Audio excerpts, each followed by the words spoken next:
টলিউডের আলোচিত অভিনেত্রী নুসরাত জাহানের ব্যক্তিজীবন নিয়ে আলোচনার শেষ নেই।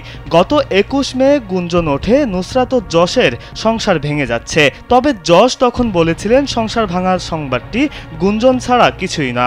এদিকে নতুন করে তাদের এই সংসার ভাঙার বিষয়টি সামনে এসেছে। শোনা যাচ্ছে আলাদা বাড়িতে বসবাস করছেন যশ ও নুসরাত।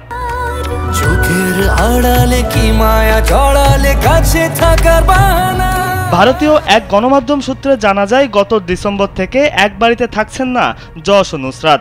মূলত কাজের জন্য একসঙ্গে সময় কাটান তারা, বাকি সময় আলাদা আলাদাই থাকেন। স্যান্ডেলিনা সো রূপচর্চায় আভিজাত্য। নায়কের সাবেককে কেন্দ্র করেই সমস্যার সূত্রপাত, সেখান থেকে তাদের মাঝে অশান্তি শুরু। যশ তার পুরনো বাড়িতে ফিরেছেন আর নুসরাত থাকছেন তার পাম এভিনিউয়ের বাড়িতে।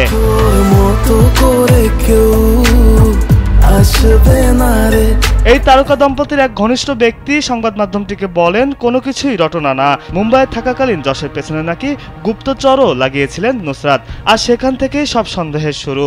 একসঙ্গে থাকার জন্য নায়িকা বেশ কিছু শর্ত দিয়েছেন, কিন্তু তা মানতে নারাজ যশ। এখন পর্যন্ত নুসরাত যশ গুপ্তচর ইস্যু নিয়ে কথা বলেননি।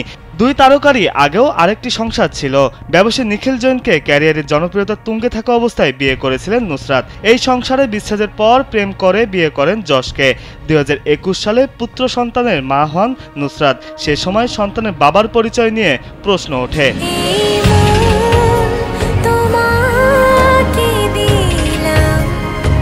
এদিকে অভিনয়ের পাশাপাশি তৃণমূলে প্রার্থিতা পান এ অভিনেত্রী। নির্বাচিত হয়ে সংসদে যান তিনি।